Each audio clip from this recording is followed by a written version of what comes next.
Lucia Marisol Alvarez was 32 years old in 2012 and officially employed as a fuel logistics coordinator for a petrochemical subcontractor operating across Argentina and Chile. Her role involved monitoring fuel allocations for mining operations, maintaining transport records, and verifying delivery compliance in remote areas where oversight was limited.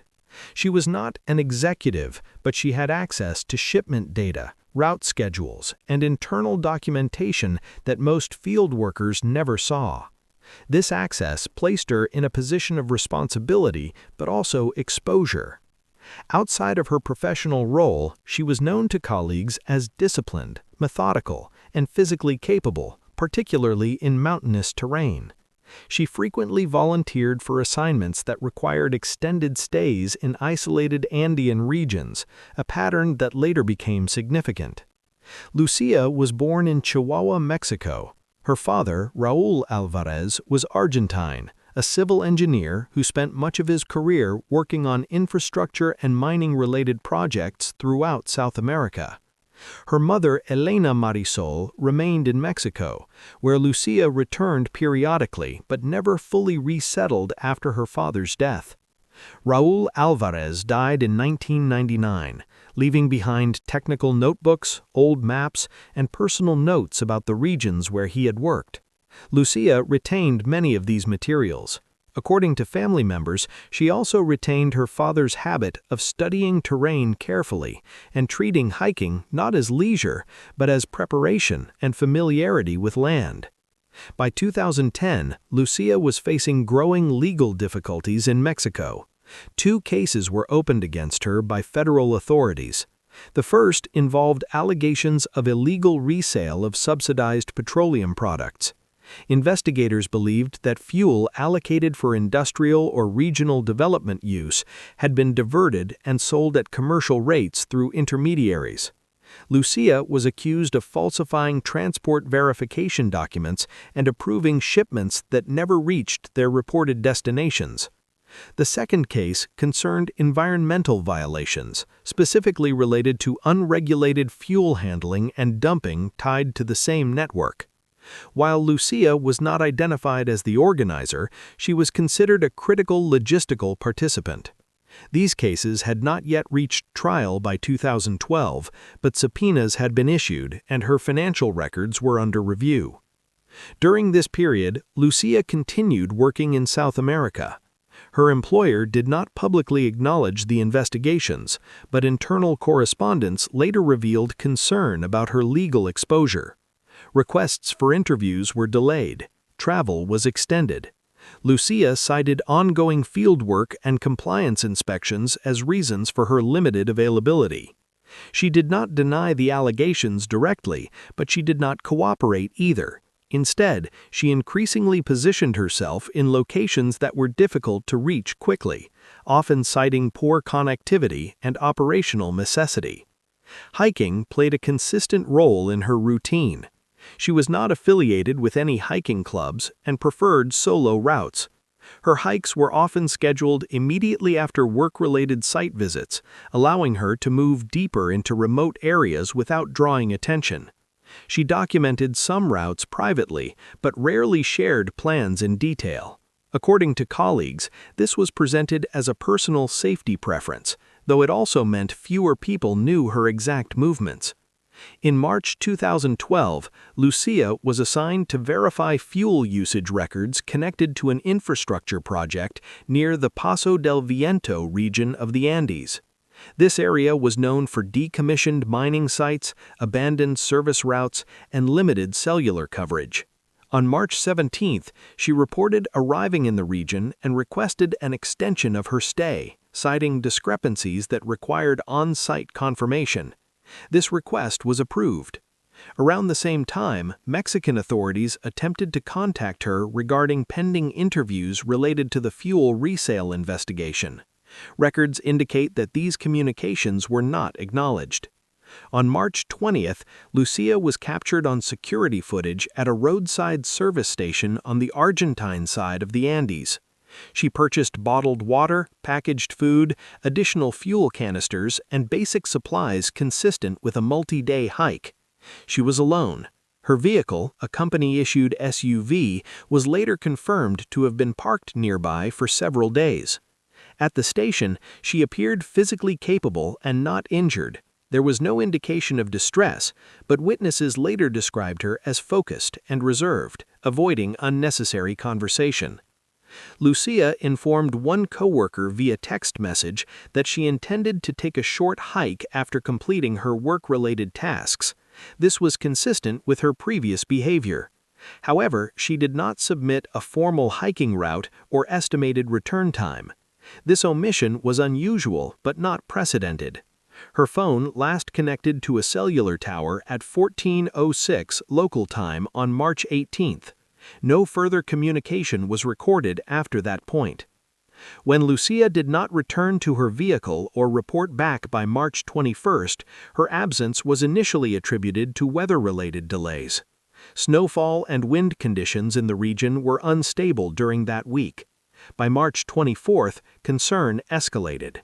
The vehicle was located parked near an unofficial trail access point. It was locked and undamaged. Inside were her laptop, passport, work documents, and personal identification. Her hiking pack, boots, and outerwear were not present. There were no signs of struggle or forced entry. Search and rescue teams initiated operations shortly afterwards. The terrain severely limited the scope of the search. Steep ravines, loose rock, and unpredictable weather conditions made aerial surveys inconsistent. Ground teams covered accessible trails but found no definitive evidence of her location. After 12 days, active searching was reduced. Lucia Alvarez was officially classified as missing, with exposure listed as the probable cause. At the same time, investigators in Mexico quietly considered alternative explanations.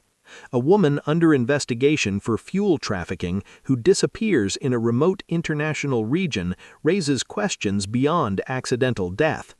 However, no financial activity, border crossings, or confirmed sightings occurred after March 2012. Without evidence, speculation remained internal.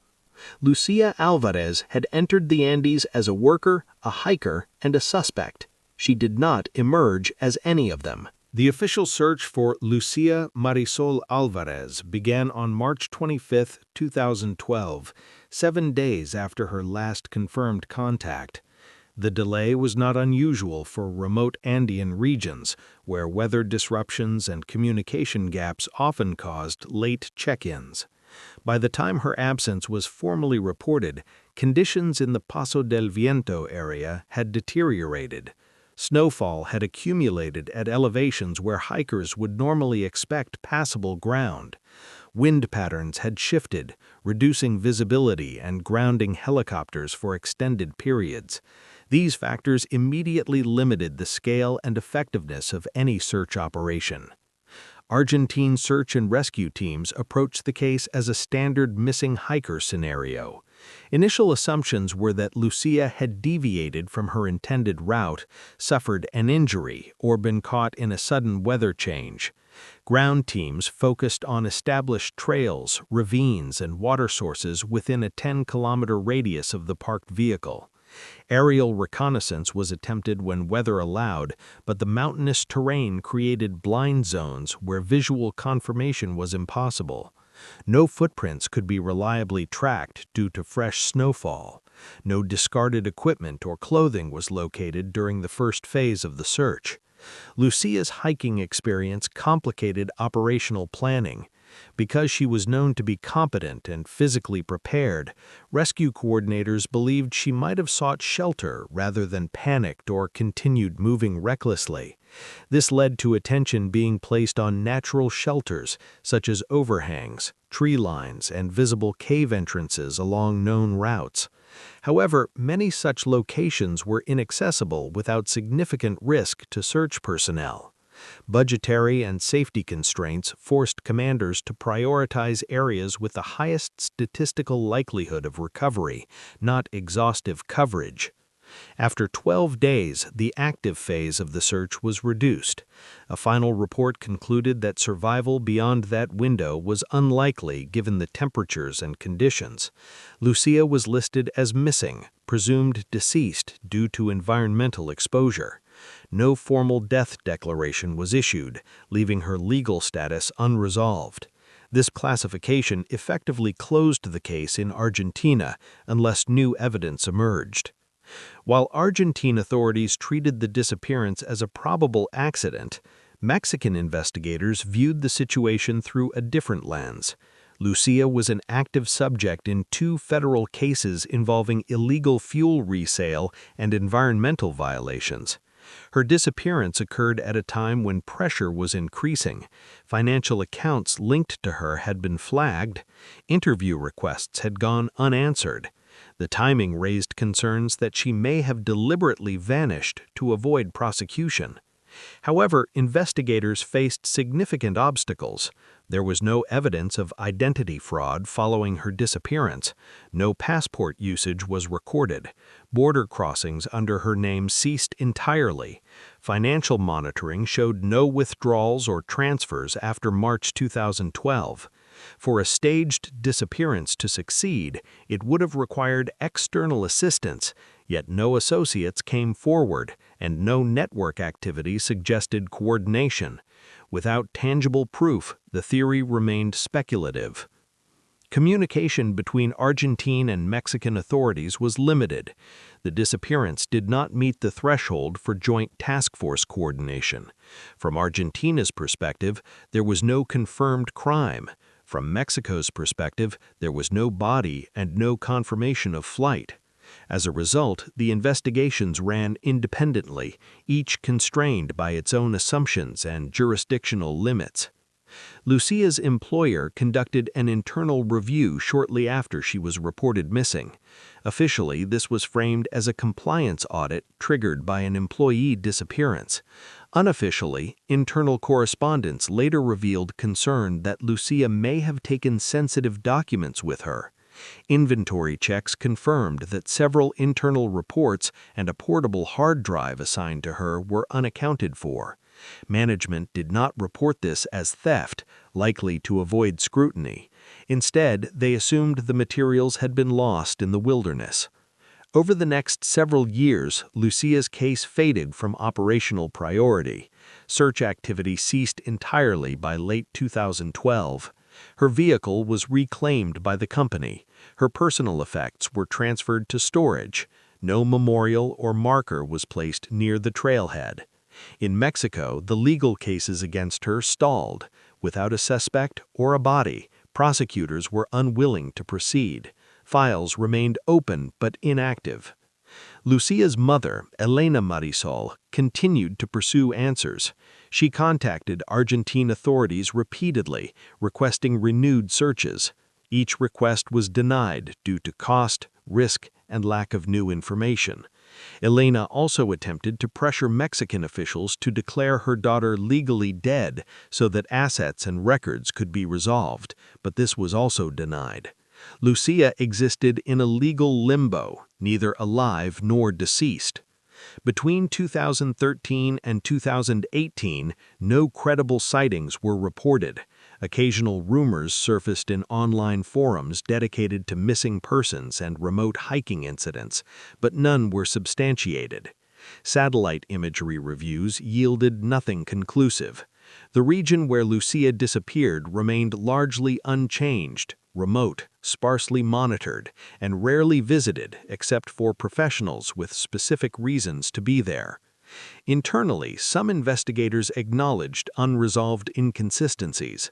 Lucia's failure to bring navigation equipment, her decision to leave her passport behind, and the absence of any distress signals did not align neatly with typical hiking fatalities. Yet without physical evidence, these concerns could not advance the case. Over time, they were noted and archived rather than pursued. By 2019, Lucia Alvarez had been missing for more than 7 years. Her case was referenced occasionally in internal reviews of unsolved disappearances, but attracted no active attention. The Andes had claimed many before her, and without new information, there was no institutional momentum to reopen the investigation.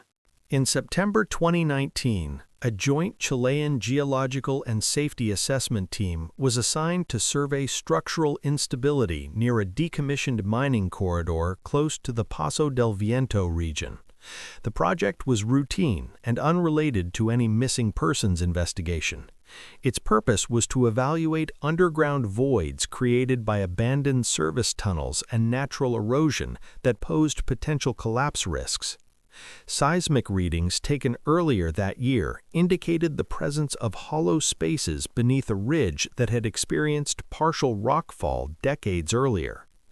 Due to the location's isolation and unstable surface conditions, the area had never been physically inspected. On September 14th, one of the survey teams identified a narrow vertical opening partially concealed by debris and ice. Initial measurements suggested it led to a natural cave system intersecting older man-made structures. After securing the surrounding area, a single geologist descended approximately 15 meters using safety equipment. Inside, visibility was minimal. The air was cold, dry, and stagnant, consistent with a long-sealed environment. The cave showed no recent signs of animal activity or water flow. Approximately 80 meters from the entrance, the geologist observed an object inconsistent with the surrounding rock formations. It was a hiking boot, upright, partially embedded in sediment. The boot showed extensive weathering but retained structural integrity. A second boot was not immediately visible. The discovery was reported and further exploration was halted pending authorization. Given the proximity to an area where a missing hiker had been reported years earlier, authorities were notified. A controlled recovery operation was initiated days later. The cave was mapped and stabilized as much as possible. Deeper inside, human remains were located in a recessed section of the cave. The body was seated against the rock wall in a compact position, knees drawn upward, head inclined forward. Clothing was layered and consistent with cold-weather hiking gear manufactured in the early 2010s. There were no obvious signs of blunt force trauma or defensive injuries visible at the time of discovery. The environment had contributed to preservation. Low humidity and consistent cold temperatures slowed decomposition. Personal effects were located nearby, including a backpack, food wrappers, and fuel canisters. A small improvised heating setup was also present, positioned close to where the body was found. No firearm or weapon was recovered. Among the personal items were several documents sealed in plastic, along with a portable hard drive. These items were carefully cataloged but not examined on site. The remains were transported for forensic analysis. Dental records and later DNA confirmation identified the individual as Lucia Marisol Alvarez. The identification was formally confirmed on October 3, 2019. The location of the cave raised immediate concerns. It was not visible from established trails and required deliberate effort to access. The entrance was partially concealed by natural collapse, suggesting it had been even less accessible at the time of Lucia's disappearance. Investigators concluded that entry into the cave would have required prior knowledge or detailed exploration of the area.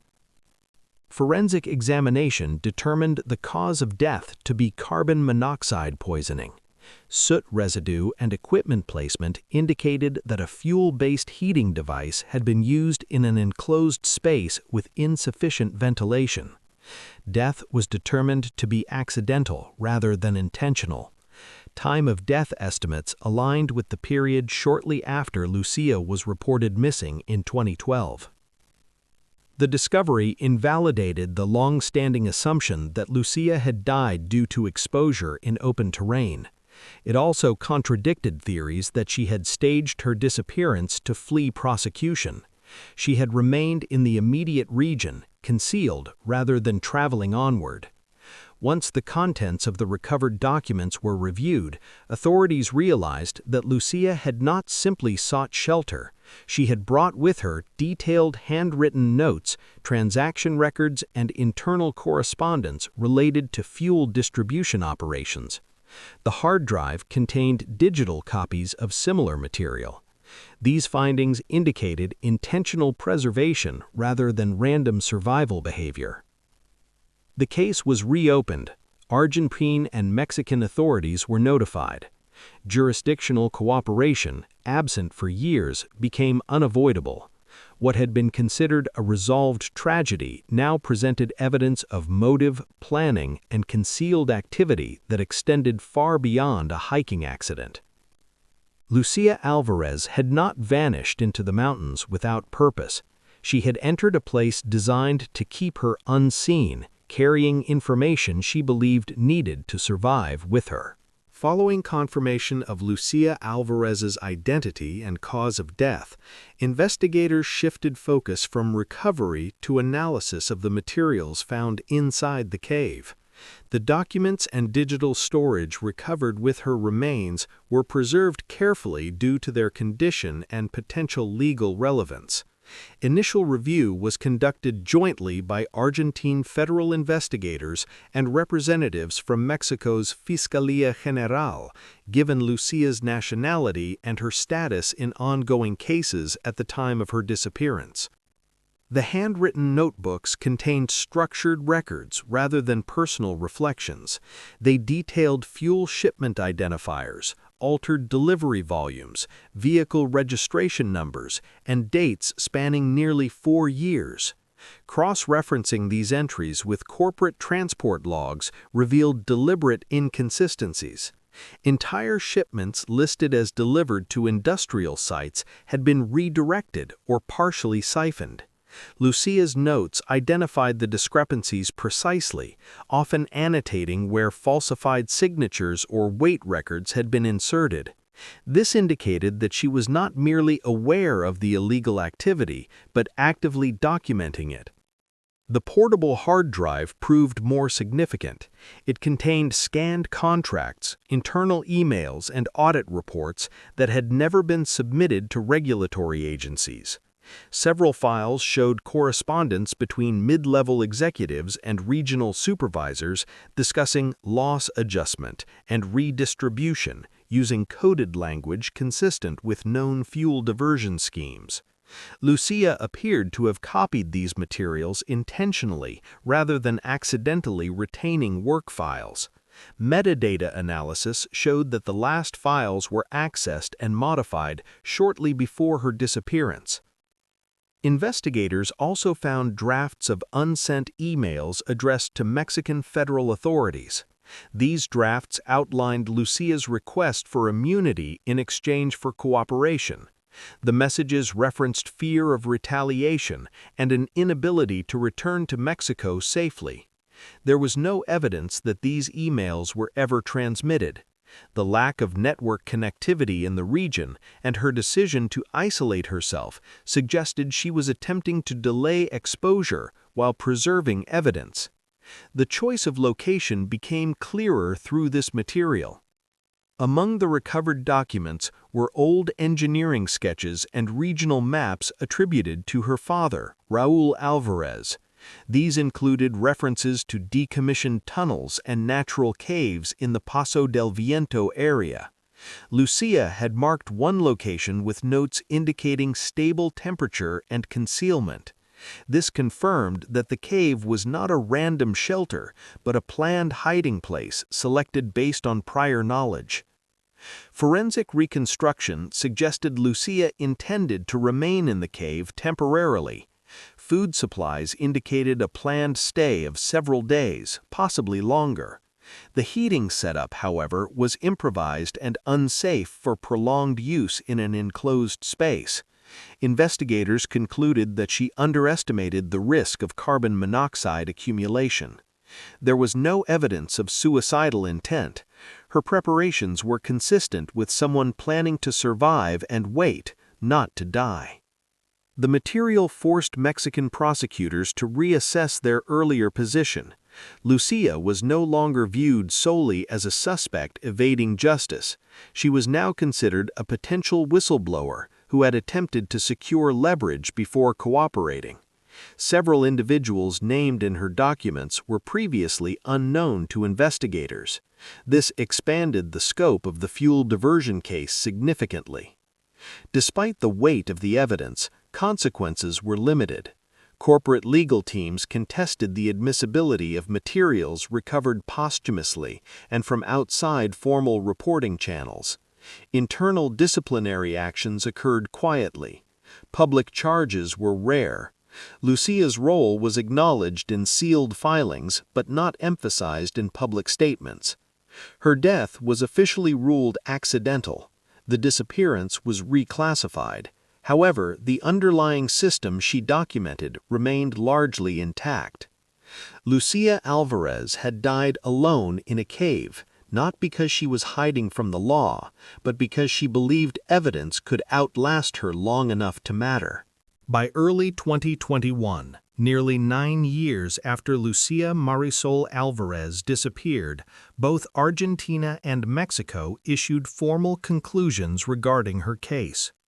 In Argentina, the missing person file was closed and reclassified as an accidental death resulting from carbon monoxide poisoning in a confined space.